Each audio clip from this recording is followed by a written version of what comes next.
अस्सलाम वालेकुम दोस्तों, मैं हूं हैदर अली और आप देख रहे हैं फिटनेस मीडिया।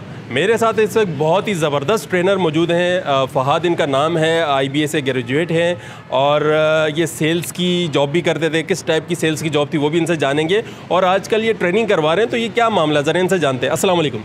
वालेकुम सलाम हैदर भाई, क्या हाल है आपके? मैं ठीक हूँ, आप बताएँ आप कैसे हैं, खैरियत से हैं? अल्हम्दुलिल्लाह, thank you very much for this opportunity first of all. और सवाल आपने बहुत अच्छा किया और बड़ा डायरेक्ट किया, जो कि अच्छा लगा मुझे। बेसिकली देखें, बीइंग अ बिज़नेस ग्रेजुएट मैं अपना काम कर रहा हूँ तकरीबन कोई लास्ट 1-1.5 साल हो गया मुझे। मैंने सेल्स की नौकरी की है 10-12 साल। I have work with the companies like ICI Pakistan, Nestle Pakistan, Matco Foods, Smile Industries and others. अच्छा, नौकरी करने के दौरान मैंने काफ़ी सारी अपॉर्चुनिटीज़ देखी, लेकिन उस वक्त मुझे लगा नहीं कि वो अपॉर्चुनिटीज़ हैं, क्योंकि मेरा कोई इरादा नहीं था फ़िटनेस इंडस्ट्री में आने का। शौक़ मुझे हमेशा से रहा है। मुझे अच्छी तरह याद है 2002 में जब मैं मैट्रिक में था तो मैंने एक हमारे वाटर पम्प का बड़ा मशहूर हाजी क्लब है जहाँ पे एडमिशन लिया था और वहाँ से एक्सरसाइज करनी शुरू की थी दोस्तों के साथ। तो अंदाज़ा हुआ कि यार this is something I can do for the rest of my life. मुझे बड़ा मज़ा आया। उसके बाद ऑफ एंड ऑन मैं करता रहा, वो एक्सरसाइज चलती रही। फिर उसके बाद Adamjee Government Science College I got admission, फिर कराची यूनिवर्सिटी, फिर IBA, फिर जॉब, फिर शादी, फिर बच्चे। तो तकरीबन वो जो 15-20 साल का एक अरसा था उसमें ऑफ एंड ऑन मैं करता रहा। 2015-16 में when I was working at Nestle it dawned upon मी कि मेरे पास कुछ ऐसा पैशन है जो कि मैं आगे जाके, क्योंकि नौकरी करके आदमी कभी ना कभी उकताता है, वो बोलता है यार कुछ ऐसा होना चाहिए जिसमें मज़ा भी आए और कुछ पैसे भी बने। तो फिर मैंने एक बुक पढ़ी इकिगाई, वो बेसिकली एक जापानीज़ फ़िलासफ़ी है। उसमें ये होता है कि कोई ऐसी चीज़ जिससे आप पैसे बना सकें और आपका पैशन भी हो और सोसाइटी की नीड भी हो। वो जब सारी चीज़ें ओवरलैप करती हैं तो लाइफ झिंगलाला हो जाती है। तो मैंने ही बेसिकली वो किया।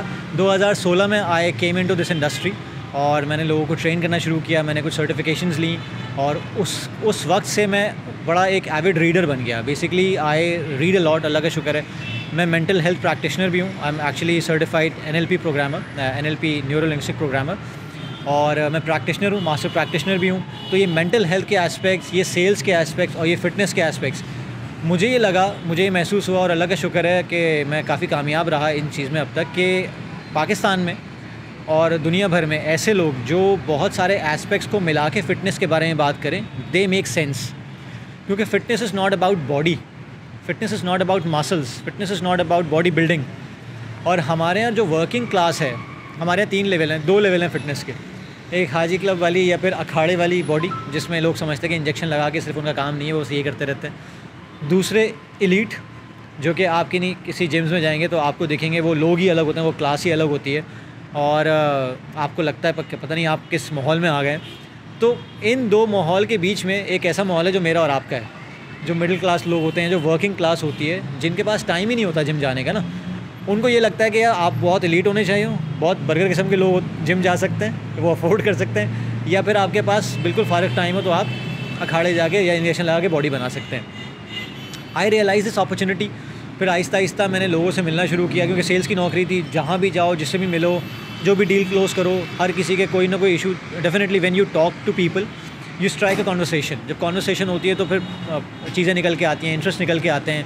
फॉर एग्जांपल, आपने नेटफ्लिक्स पे कोई सीरीज़ देखी, आपने कोई बुक पढ़ी, या आप किसी के बारे में बात करें तो फ़िटनेस के बारे में बहुत सारी बातें होती थी। फिर मैं अपने सोशल मीडिया चैनल्स पे, इंस्टाग्राम पे, फेसबुक पे, पर्सनल फेसबुक पे काफ़ी ज़्यादा एक्टिव रहता हूँ। तो मेरे जो क्लाइंट्स या प्रोस्पेक्ट्स होते थे वो पहले से ऐड होते थे, तो कहीं ना कहीं फ़िटनेस की बात निकलती थी। तो जब हमें बॉस अपने सेल्स के मामले में बोलता था ना, जब उसके पास जाते थे कि यार मार्केट में बहुत कंपटीशन है, प्राइस कम करो, कंपटीशन ये कर रहा है और माल बिक नहीं रहा है, ये हो रहा है, वो हो रहा है, तो वो बोलता था यार तुम लोग बेवकूफ़ हो, मार्केट में इतनी अपॉर्चुनिटी तुम लोगों को नज़र नहीं आती, सिर्फ इशूज़ थोड़ी हैं।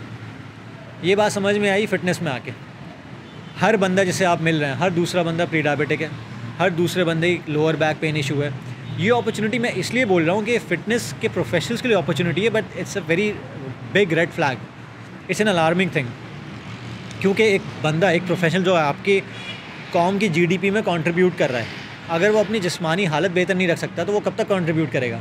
बिल्कुल, ये आपने अच्छी बात की कि ज़ाहिर वो अपनी हालत को बेहतर नहीं करेगा तो आगे कैसे बढ़ेगा, ज़िंदा कैसे रहेगा। मुझे ये बताएं, आपने इसके हवाले से बताया कि कुछ सर्टिफिकेशन वगैरह की हुई हैं, तो वो एज आपने IBA से पढ़ा, चीज़ें की, सेल्स का काम किया, तो वो सर्टिफिकेशन क्या आपके लिए काफ़ी हैं या वो क्या मायने रखती हैं? क्या उससे ट्रेनर बन जाता है क्या सर्टिफिकेशन कर ली जाए? बहुत अच्छा सवाल किया आपने। ये आजकल के दौर के लिए बड़ा ज़रूरी है। Certified trainer, certified trainer, certified trainer.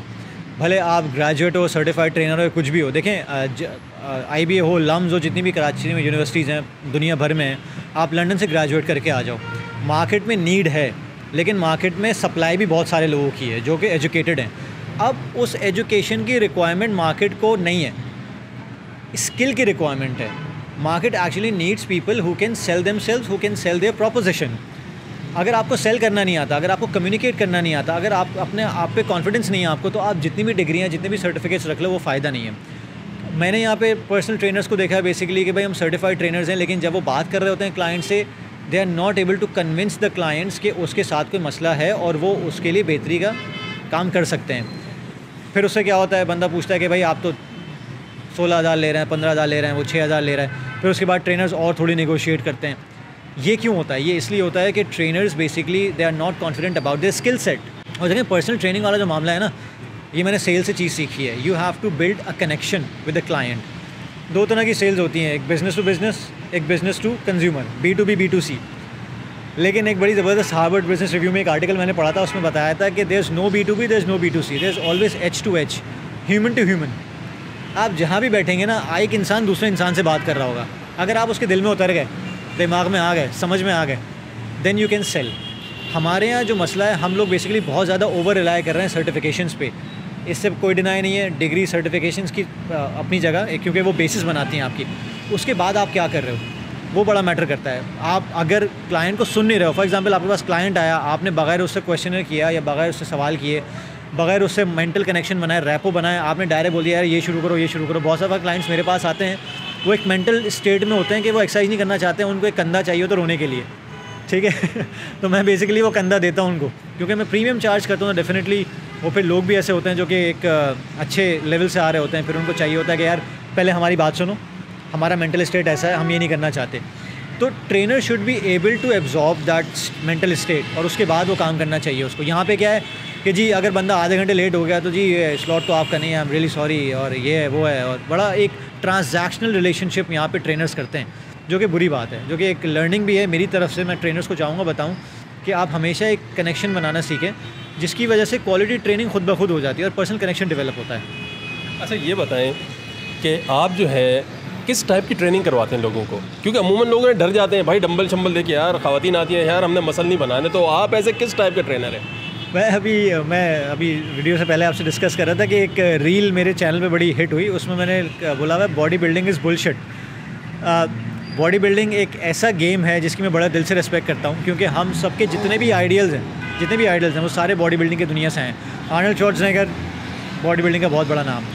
Body building is actually peak of the human potential, ठीक है। अब मसला सारा ये होता है कि हमने as a common man associate कर दिया है डम्बल्स, बारबेल्स और जिम को बॉडी बिल्डिंग से। इसमें बहुत बड़ा मसला हमारे बॉडी बिल्डिंग क्लब्स का भी है या जिम्स का भी है कि बहुत बड़ी बड़ी तस्वीरें, बड़ा क्रिस्पी एप्स की, बड़े बड़े मसल्स की बनी हुई होती हैं।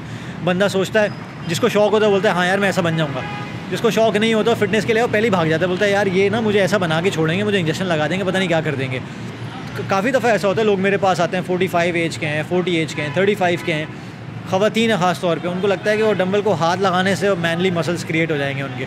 मैं उनको बताऊँ 15-20 साल से मैं कर रहा हूँ, मैं आज तक बड़ा नहीं हुआ। सही है, मैं वैसे ही छोटा था, अब और छोटा हो। ऐसा आपने क्या किया कि आप बड़े नहीं हुए और लोग भी बड़े ना हों? ये आपने बड़ी ज़बरदस्त की। मेरे जो ट्रेनिंग का प्रिंसिपल है ना, वो लॉन्जेविटी पे बेस करता है। लॉन्जेविटी, फ्लेक्सिबिलिटी, एजिलिटी, ये वो सारी चीज़ें हैं। जब घर आप जाते हैं ना, आप अपने बच्चे को झुक के, स्क्वाट करके, उठा के उछालना चाहते हैं तो आप वो कर सकें। सही है। बहुत दफ़ा क्या होता है कि आप झुक नहीं सकते, बच्चे को उठाने की दूर की बात, आप ज़रा सा बच्चे को उठा के हवा में फेंकेंगे, आपके कमर में चुक आ जाएगा, कुछ हो जाएगा। This is not the quality of life. तो मैं उन पैटर्न्स पे ट्रेन करता हूँ और इस तरह ट्रेन करता हूँ कि भाई आपकी बॉडी नहीं बनेगी, लेकिन आपकी बॉडी में जो रिक्वायर्ड मस्कुलेचर है, जो रिक्वायर्ड बोन डेंसिटी है, जो रिक्वायर्ड वाइटैलिटी है, वो इम्प्रूव होगी या मेंटेन होगी या इम्प्रूव होगी। अब अगर बॉडी आपकी बन जाती है, एथलेटिक मसल्स बन जाते हैं, आप अच्छे दिखने लग जाते हैं, that's a by product, but you have to go through the process. लेकिन वो आपने क्या तरीका रखा हुआ जिसके ज़रिए आप उनको फिट करते हैं? मतलब डंबल उठवाते हैं या कुछ आपने उसके लिए बैंड टाइप की चीज़ें रखी हैं, ऐसी क्या चीज़ें? देखिए, strength training and resistance training, ठीक है, ये दो मेरी स्पेशलिटीज़ हैं। स्ट्रेंथ हर चीज़ की बेस होती है, क्योंकि स्ट्रेंथ से स्टेमिना बनता है, स्टेमिना से स्ट्रेंथ आती है। तो it does not mean that you have to get bigger, it always means you have to get stronger. क्योंकि अगर आप डेडलिफ्ट कर रहे हैं 10-10 केजी से, तो अगर आप एक महीने बाद 20-20 केजी कर रहे हैं, 40-40 केजी कर रहे हैं और आपकी कमर बेसिकली स्ट्रॉन्ग हो रही है और आपका लोअर बैक पेन ख़त्म हो रहा है, तो इसका मतलब है यू आर गेटिंग स्ट्रॉन्गर। ये जो मेंटल बैरियर है, बेसिकली मेरा काम है वो मेंटल बैरियर ब्रेक करना, खासतौर पर वर्कaholics के लिए, और जो लोग 20-25 साल से ऊपर जा चुके हैं जिनको ये लगता है कि अब वेट उठाना उनकी बस की बात नहीं है। इवन 50s में आई से टू देम कि भाई आप वेट्स उठाओ, क्योंकि आपका जितना बचा कुचा मसल मास है वो ये मेंटेन करेगा, इंप्रूव करेगा, क्योंकि आपकी जब हड्डियाँ कमज़ोर होती हैं, क्योंकि उसके इर्द गिर्द के मसल्स कमज़ोर होते हैं, जब कहीं जाके हड्डियाँ कमज़ोर होती हैं, क्योंकि skeletal muscle is called skeletal muscle for a reason, it's protecting your skeleton. ये थोड़ा समझाना पड़ता है लोगों को। अब उसमें मेरा ज़्यादातर जो फोकस होता है फ्री वेट्स पे होता है, डंबल्स हो गए, बार्बल्स हो गई, बैंड्स हो गए, बॉडी वेट हो गए। बॉडी वेट में आपके प्लायोमेट्रिक्स हैं जिसमें एक्सप्लोसिव मूव्स होते हैं, आपके आइसोमेट्रिक्स हैं जिसमें आपके फॉर एग्जांपल आप थोड़ा सा स्टैंड करते हैं, स्टे करते हैं, आपके वॉल सिट्स हो गए, आइसोमेट्रिक पुशअप्स हो गए, आइसोमेट्रिक स्क्वाट्स हो गए, इस तरह की चीज़ें हो गई। If you have a body, you are an athlete. एक कॉल है नाइकी के फाउंडर का, मैं उस बेसिस पे चलता हूँ कि आप हमारे यहाँ वर्किंग प्रोफेशनल्स एक जगह पर टिके नहीं बैठते, ट्रैवल कर रहे हैं शहर से बाहर, मुल्क से बाहर, तो वो जहाँ भी हों they should not feel limited with the sense of के यार अवेलेबिलिटी नहीं है जिम की।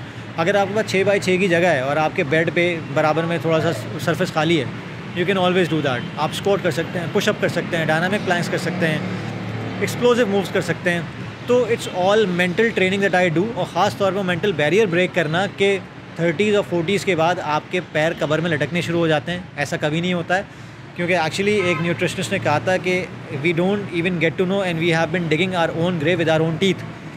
जो काम जिम के बाद आप घर जाके करते हैं, जो अपने न्यूट्रिशन में तबाही मचाते हैं, जो अपनी मेंटल हेल्थ के साथ तबाही मचाते हैं, मेरी कोशिश होती है कि मैं उस पर भी लोगों को गाइड करूं एज अ प्रोफेशनल। अच्छा, बहुत अच्छी बात की इन्होंने कि अमूमन लोग ट्रैवल कर रहे होते हैं, मतलब उनके पास टाइम नहीं होता और ना वो फैसिलिटी होती कि कहीं जिम में जा सकें। तो ये बहुत अच्छी चीज़ है कि आप अपने बॉडी वेट से ट्रेनिंग करते हैं। और एक और चीज़ मैं इनसे जानना चाहूँगा कि ज़ाहिर लोग ट्रैवलिंग कर रहे होते हैं, फील्ड में काम कर रहे होते हैं, तो हर जगह वो अपने बॉयल खाने या वो डाइट तो नहीं ले जा सकते, तो उस सूरत में उनको क्या करना चाहिए? देखें, ख़ास तौर पे कैलोरिक डेफिसिट वाली जो चीज़ है ना, वो बड़ी क्या कहते हैं कि यूनिवर्सल चीज़ है। You always have to be in caloric deficit अगर आप फैट लॉस या वेट लॉस के जर्नी पे हैं। अब उस कैलोरिक डेफिसिट के अंदर का मतलब ये नहीं है कि अगर आप 2800 कैलोरीज़ खाते थे तो आप 1200 कैलोरीज़ पे आ जाएं, नहीं। 2800 कैलोरीज़ खाते थे तो आप 2000 कैलोरीज़ पे आ जाएं। एक मतलब एक मीडियम मॉडरेट तरीके का कैलोरिक डेफिसिट करें, लेकिन उन 2000 कैलोरीज़ में तकरीबन 40% 40 to 45% should be coming from protein. अब अगर 2800 कैलोरीज़ में आपके कार्बोहाइड्रेट्स थे और 1800 कैलोरी 2000 कैलोरी में कार्बोहाइड्रेट्स हैं, तो कोई तीर नहीं मारा हम लोगों ने। हमने सिर्फ क्या कार्ब्स की क्वांटिटी कम कर दी, लेकिन खाना वही है। ये तो वही वाली बात हो गई, पहले 4 बिग मैक खाता था, अब मैं 2 बिग मैक खा लूँगा तो मैं कैलोरिक डेफिसिट में आ गया। ऐसा नहीं होता।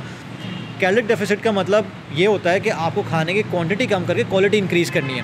फॉर एग्जांपल फ़ैट को छोड़ना नहीं है। फ़ैट में आपके गुड फैट्स आ गए, आपके अखरोट, बादाम, नट्स आ गए, पीनट बटर आ गया, ऑलिव ऑयल आ गया, देसी घी आ गया, दे आर गुड फैट्स, ठीक है। क्योंकि आपका muscle cell is made up of 2 things, protein and fat. आपकी जो मसल की जो सेल वॉल है ना, वो फ़ैट की बनी हुई है। आपकी बॉडी में बहुत सारे मिनरल्स और वाइटामिन्स फ़ैट सोल्यूबल हैं, तो अगर आप फ़ैट बिल्कुल छोड़ देंगे तो ये body is made up of fat. Body में प्रोटीन और फैट ही बनी हुई है। कार्बोहाइड्रेट का काम आपकी बॉडी में जाके एनर्जी देना है, कोई कंट्रीब्यूट नहीं करना। जिसको आप यूज़ नहीं करोगे, जिस कार्बोहाइड्रेट को, वो जाके फ़ैट के तौर पे जमा हो जाएगा। तो ये जो कॉन्सेप्ट है ना, ये समझ में जब आएगा ना, जब उनको पता चलेगा उनको क्या खाना है क्या नहीं खाना। फॉर एग्जांपल आप कहीं शादी में गए, बहुत दफ़ा लोग ये होता है शादी में जा रहे हैं क्या करें, तो भाई शादी में जा रहे हैं तो आप, अगर आपके पास कढ़ाई है और बड़ी जूसी किस्म की कढ़ाई, तो आप बोटियाँ निकाल के साइड पर करके थोड़ा सा उसको नान यूज़ ना करें, सिर्फ बोटियाँ खा लें। मसला ये नहीं है कि आपको हर जगह बॉयल खाने कैरी करना है। अगर आपने एक स्टेप भी ले लिया ना आगे, जो कि आपके कैलोरिक इनटेक के अंदर क्वांटिटीज़ को कंट्रोल कर लिया, वो भी बहुत बड़ी बात है। क्योंकि देखें, एक body builder, professional body builder ही कर सकता है एक एक आउंस को नापना, एक एक कैलोरी को नापना। As a workaholic, as a working professional, as a busy individual, आपके पास और मेरे पास इतना टाइम नहीं है। तो बहुत दफ़ा तो विजुअली हमें पता होना चाहिए कि हम कितना प्रोटीन, कितना कार्ब्स ले रहे हैं। फॉर एग्जांपल कार्बोहाइड्रेट्स में अगर हम बात करें, हम चावल आ जाते हैं हमारे, सही है। अगर हम बिरयानियाँ और खापे और पुलाव फोड़े जा रहे हैं, तो we have to be careful कि यार हम अगर कहीं बिरयानी है तो हम बिरयानी में बोटियाँ ज़्यादा कंज्यूम करें, मतलब 1/4 चावल हो, 3/4 बोटियाँ हों, तो प्रोटीन आपके पास आएगा। दूसरा, भाई शादी में ना सिर्फ बोटियों पे फोकस करना। दूसरा, लोग अवॉइड करते हैं वेजिटेबल्स, ठीक है। हमारे यहाँ तो एक वो है ना कि यार मैं वेजिटेबल्स नहीं खाता। देखें, अभी कुछ दिन पहले मैंने एक बात की थी, काफ़ी लोगों ने उसको सराहा था कि 2 तरह के न्यूट्रिएंट्स होते हैं, एक मैक्रो न्यूट्रिएंट्स, एक माइक्रो न्यूट्रिएंट्स। आप जो माइक्रो न्यूट्रिएंट्स हैं ना, जो आपके वेजिटेबल्स या फ्रूट से आते हैं, नेचुरल रिसोर्सेज से आते हैं, सोर्सेज से आते हैं, वो और फाइबर हो गया ख़ास तौर पे, ये सारे आपके बॉडी की प्रोसेस मैनेजमेंट में रोल प्ले करते हैं। तो you can not avoid that. जब आप प्रोसेस फूड्स पे जाते हैं ना, प्रोसेस फूड्स पे जब जाना सही है जब आपके पास कोई ऑप्शन नहीं है, आप थके हुए हैं, कुछ नहीं है, ठीक है, कन्वीनियंस आपने खा लिया, लेकिन वो भी कम काउंट है। अब ये भी एक चीज़ है कि अगर आप 2 बर्गर मंगवा सकते तो आपने 1 मंगवा लिया कि नहीं यार बर्गर ही खाएंगे लेकिन 1 खाएंगे, तो ये भी एक क्वांटिटी कंट्रोल, पोर्शन कंट्रोल का एक स्टेप है, ये भी बहुत बड़ी जीत है। इसके साथ अगर आपको कहीं आप ट्रैवल कर रहे हैं, आपके पास ग्रीन वेजीज़ हैं, ग्रीन वेजिटेबल्स हैं, आपके पास स्पिनच है, कैबेज है, खीरा है, इस तरह की चीज़ों पे रसाई है आपकी, तो ईट मोर ऑफ़ दैट, क्योंकि आपको फाइबरस कार्बोहाइड्रेट्स मिलेंगे। कार्बोहाइड्रेट भी 2 तरह के हैं ना, एक स्टार्ची, एक फाइबरस। तो ये बहुत सारी ऐसी चीज़ें हैं जो लोगों को पता नहीं होता। लोग कहते हैं कि यार बाहर हैं, तो अगर बाहर फॉर एग्जांपल दाल भी मिल रही है तो ठीक है आप दाल खा लें, लेकिन नान पे हल्का हाथ रख सकते हैं ना। 4 नान एक दाल के साथ, मतलब दाल खा लो, आधा नान, 1 नान खा लो, दाल ज़्यादा फोड़ लो, कोई मसला नहीं है। लेकिन these are the things that you should take care of. बिल्कुल, बहुत अच्छी बातें की इन्होंने। और मैं आखिर में मैसेज लेने से पहले इनसे एक चीज़ और जानना चाहूँगा, क्योंकि ये IBA से पढ़े हुए थे, सेल्स की जॉब भी करते थे, बड़ी अच्छी पोजीशन पे थे, तो अब ये फ़िटनेस ट्रेनर बन गए, तो कभी आपकी फैमिली ने, कभी रिश्तेदारों ने, ससुराल वालों ने नहीं कहा भाईजान ये की कर रहे हो तुसी? नहीं यार, देखें, सबसे पहली बात तो है कि मैंने अपने अम्मा अब्बा को तकरीबन 3-4 महीने तक बताया भी नहीं था कि मैं नौकरी छोड़ चुका हूँ, क्योंकि लोगों को बिलीव नहीं होता है। और फिटनेस इंडस्ट्री, मतलब कम ऑन, फिटनेस इंडस्ट्री में कौन जाता है, बॉडी कौन बनाता है अपनी जो नौकरी छोड़ के, ख़ासतौर पे जब 2 बच्चे हो, बेगम भी संभाल रहे हो, घर भी संभाल रहे हो। तो देखिए, अल्लाह का शुक्र है कि हमारी पाकिस्तानी फ़िटनेस इंडस्ट्री में भी बहुत गैप है, बहुत गैप है, क्योंकि सेल्स और मार्केटिंग में रहते हुए, कंपनीज़ के साथ रहते हुए यही सीखा है कि जहाँ अपॉर्चुनिटी है, जहाँ इश्यूज़ हैं वहीं अपॉर्चुनिटीज़ हैं। बहुत सारी इशूज़ हैं हमारे पास यहाँ पे, बहुत सारे मसले हैं। मैं अगर तो ठीक है, लेकिन एक होता है ना डिजिग्नेशन, एक होता है कि यार वाइट कॉलर जॉब थी, अब ये एक आगे जिम में ट्रेनर बन गए। वो ये नहीं कहते यार एक सेल्स ऑफिसर था यार, एक हाई वैल्यू थी यार, लोगों को बोलते हुए भी अच्छा लगता था। अब बोलते हैं यार हमारा तो दवा ट्रेनर है या हमारे हस्बैंड जो है ट्रेनर है, तो कैसा लगता है ये? देखिए, उनको शायद अच्छा ना लगता हो, लेकिन मुझे बड़ा अच्छा लगता है। अच्छा, ख़ास तौर पे आई एक्चुअली बिलीव कि fitness trainer is a very narrow down thing. मतलब I am not only fitness trainer, I am actually I like to call myself a wellbeing coach, क्योंकि I have got educational background in mental health practitioners as well. अल्लाह का शुक्र है, business graduate हूँ, sales की नौकरी की हुई है, I work with good multinational and national companies, तो I have got a holistic experience, अल्लाह का शुक्र है। तो फिटनेस में वो सारे एक्सपीरियंस लाने का मकसद ये है कि I should relate to people whom I want to train. अगर मैं इसी तरह के बंदे को काम ट्रेन करना चाह रहा हूँ जो वर्कaholic है, जिसका बिलीफ नहीं है वर्किंग आउट पे, तो I am a good person, I am a right person to convince him कि भाई मैं कर सकता हूँ तो आप भी कर सकते हो। अगर मैं बेसिकली, मेरा वलीमा 10 साल पहले हुआ था, 10 साल पहले मैं 90 kgs का था, मैं इतना बड़ा कुछ चबी मेरा फेस था, मैं अम्मा का लाडला बच्चा था। अब मैं बेसिकली अम्मा का लाडला अभी भी हूँ, लेकिन अम्मा मेरी बोलती बेटा वो बेटा ज़्यादा अच्छा था, चबी फेस था। तो अगर मैं एज को रिवर्स कर सकता हूँ, ठीक है, तो आप भी कर सकते हैं। लेकिन अल्लाह का शुक्र है कि अभी I am not only training in fitness, I been working as a part time sales consultant. मैं 1-2 वेंचर्स में as a partner sales consultant काम कर रहा हूँ। बचत रखी हुई अभी भी कह सकते हैं। देखें, हमेशा याद रखें कि पैशन से, अगर आप सिर्फ ये समझेंगे कि पैशन से आप कमा सकते हैं, तो ये थोड़ा सा एक फ्लॉट फिलोसफी है। मैंने अपना अल्लाह का शुक्र है वर्कआउट पहले से किया हुआ था कि what I have to do, I just had to get rid of that 9 to 5, क्योंकि 9 to 5 में क्या था कि 9 to 9 का मेरा टाइम अगर मैं एक जगह लगा रहा हूँ वो मैं 10 जगह लगा लूँ, तो मेरा ख्याल से मेरे एक्सपीरियंसेस भी इन्हांस होंगे, मेरे पास पैसे भी ज़्यादा आएंगे, और मेरे पास जो लोगों से मिलने की सलाहियत है और जो नेटवर्क एक्सपैंड करने की अपॉर्चुनिटीज़ हैं वो भी बहुत ज़्यादा होंगी। तो अल्लाह का शुक्र है, I been working on that for last 1 year and 1 month, तकरीबन कोई 14 महीने हो चुके हैं। अच्छा, ये बताएं, अगर कोई आपसे ट्रेनिंग लेना चाहता है तो आप उन्हें कहाँ ट्रेनिंग का बताएंगे कि भाई आप कहाँ ट्रेनिंग करवाते हैं कि लोग आपके पास आएँ? हाँ, ट्रेनिंग के लिए basically I am actually based in here, ये गुलशन में है, प्रैक्टिकल सेंटर के बराबर में, fitness emporium. Majorly I am training here. और अगर कोई ऐसा बंदा है जो ट्रेन करना चाहता है, जो फ्रीलांस ट्रेन हम किसी और जिम में कर सकते हैं, तो we can actually talk about that opportunity as well. लेकिन ये तकरीबन 6 बजे शाम, तकरीबन 6 से 9:30 10 बज जाते हैं मुझे, तकरीबन 3-3.5 से 4 घंटे में पर्सनल ट्रेनिंग को देता हूँ। इसके अलावा मेरे अलग मसरूफियात हैं, वो फिर उन्हीं टाइम में गुजरता है। अच्छा, एक चीज़ और बताएं हमारे नौजवानों को, लोगों को, कि जो यहाँ जिम नहीं आ सकता है तो उसको आप ऑनलाइन ट्रेनिंग भी करवा सकते हैं? हाँ बिल्कुल, ऑनलाइन कोचिंग तो हमेशा अवेलेबल है, and it's all around the globe. क्योंकि कोविड जब से हुआ है, अल्लाह का शुक्र है, I have trained a lot of people from UK, from US, from Australia, from Dubai. ये वो मार्केट्स हैं जहाँ पे आप पर्सनल ट्रेनिंग लेने जाएंगे तो पर आवर के हिसाब से $50 से लेके $100 पर आवर पर सेशन होता है। लेकिन वही चीज़ आपको बहुत सस्ते दाम में यहाँ से मिल जाती है, तो डेफिनेटली बहुत बड़ी अपॉर्चुनिटी और बहुत बड़ी मार्केट है जो बेसिकली हम यहाँ से टैप कर सकते हैं। And I been doing that अल्हम्दुलिल्लाह। काफ़ी लोग हैं जो ट्रेन हो रहे हैं, तो आप कराची से बाहर हैं या कराची में दूर हैं, यहाँ नहीं आ सकते, या पाकिस्तान से बाहर हैं, you can always reach out to me on my social media handles. जी बहुत ज़बरदस्त, इन्होंने अब आपको सहूलत दे दी है कि अगर आप जिम नहीं आ सकते हैं तो ऑनलाइन भी ट्रेनिंग ले सकते हैं और फिट हो सकते हैं। तो अब हमें ये बताइए कि आप हमारे लोगों को, नौजवानों को, फेडरेशंस को, ट्रेनर्स को कोई पैगाम देना चाहेंगे? पैगाम तो देखें यही है, we have to normalise fitness. सही है, जो आगे नस्ल आ रही है, जो जनरेशन आ रही है, वो बड़े सियाने लोग हैं, ठीक है, उनके पास इन्फॉर्मेशन की भरमार है। हमारे दौर में नहीं थी, हमारे दौर में मोबाइल नहीं थे, आपके तो स्मार्टफोन बच्चों के हाथ में है। तो जितनी ज़्यादा बम्बार्डमेंट हो रही है इन्फॉर्मेशन की, उतनी ज़्यादा लोगों को ज़रूरत है कि लोग अच्छी इन्फॉर्मेशन के साथ उसको सिफ्ट आउट करें और लोगों तक पहुँचाएँ कि यार, और ख़ास तौर पर मेंटल हेल्थ पे काम करें। फ़िटनेस का सबसे बड़ा मसला पाकिस्तान में मेंटालिटी का है, माइंडसेट का है। एक दफ़ा हमने माइंडसेट को एड्रेस करना शुरू कर दिया तो जितने जिम्स खुल रहे हैं ना, उससे ज़्यादा जिम जाने वाले होंगे, जिम्स भरे पड़े हुए होंगे, और आप जिम से लोगों को निकाल रहे होंगे, जिम में एडमिशन बंद कर देंगे। मसला सारा ये है कि जिम्स पे जिम्स खुले जा रहे हैं, माइंडसेट नहीं है, इसलिए लोग नहीं आ रहे और जिम्स परेशान है कि यार लोग क्यों नहीं आते।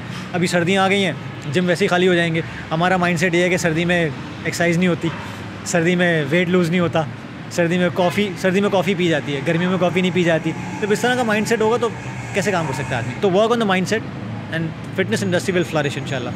बिल्कुल जी, बहुत अच्छी बात की है और इस पर तवज्जो भी दें।